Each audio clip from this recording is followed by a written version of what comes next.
ആദ്യമായി അമ്മയാകാൻ തയ്യാറെടുക്കുന്നവരാണോ നിങ്ങൾ എങ്കിൽ മിക്ക സ്ത്രീകളും ആദ്യ പ്രഗ്നൻസി പീരീഡിൽ സാധാരണയായി ചെയ്തു വരുന്ന 5 തെറ്റുകൾ എന്തൊക്കെയാണെന്ന് നോക്കാം. 1. കംപ്ലീറ്റ് ആയി ബെഡ് റെസ്റ്റ് എടുക്കുന്നത്. ഗർഭിണിയാണെന്ന് അറിയുന്നതോടെ പലരും പൂർണ്ണ വിശ്രമത്തിലേക്ക് മാറാറുണ്ട്. എന്നാൽ ഡോക്ടർ പ്രത്യേകം നിർദ്ദേശിക്കാത്ത പക്ഷം മിതമായ രീതിയിലുള്ള ആക്ടിവിറ്റികൾ അത്യാവശ്യമാണ്. അമിതമായ വിശ്രമം അമിത ഭാരത്തിനും പ്രഗ്നൻസി ഷുഗറിനും പ്രസവം ബുദ്ധിമുട്ടുള്ളതാകാനും കാരണമാകും. 2. Over anxiety. ഗർഭകാലത്തെ ഓരോരോ ചെറിയ മാറ്റങ്ങളിലും അമിതമായ ആശങ്കപ്പെടുന്നത് ഒഴിവാക്കുക.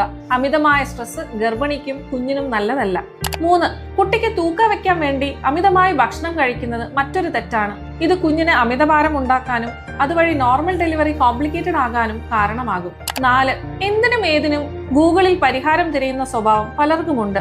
ഇത് പലപ്പോഴും തെറ്റായ ധാരണകൾക്കും അനാവശ്യ പേടിക്കും കാരണമാകും. ഗൂഗിളിനേക്കാൾ നിങ്ങളുടെ ഡോക്ടറുടെ നിർദ്ദേശങ്ങൾക്ക് പ്രാധാന്യം നൽകുക. 5. ഡോക്ടർ നിർദ്ദേശിക്കുന്ന അയൺ, കാൽസ്യം, ഫോളിക് ആസിഡ് സപ്ലിമെന്റ്സും ഇൻഫെക്ഷനുള്ള മരുന്നുകളും ഒഴിവാക്കരുത്. പലരും ഗുളിക കഴിക്കാതെ കഴിച്ചു എന്ന് ഡോക്ടറോട് കള്ളം പറയാറുണ്ട്. ഇത് അമ്മയുടെയും കുഞ്ഞിന്റെയും ആരോഗ്യത്തിന് ഗുരുതരമായ പ്രത്യാഘാതങ്ങൾ ഉണ്ടാക്കും. നിങ്ങളുടെ ഗർഭകാലം ആരോഗ്യകരവും സന്തോഷകരവും ആവട്ടെ. ഡോക്ടർ നിർദ്ദേശിക്കുന്ന കാര്യങ്ങൾ കൃത്യമായി പാലിക്കുക. എപ്പോഴും പോസിറ്റീവായി ഇരിക്കാനും പ്രഗ്നൻസി എൻജോയ് ചെയ്യാനും ശ്രമിക്കുക. ഈ വീഡിയോ ഉപകാരപ്രദമെന്ന് തോന്നിയാൽ മറ്റുള്ളവരിലേക്കും ഷെയർ ചെയ്യുക.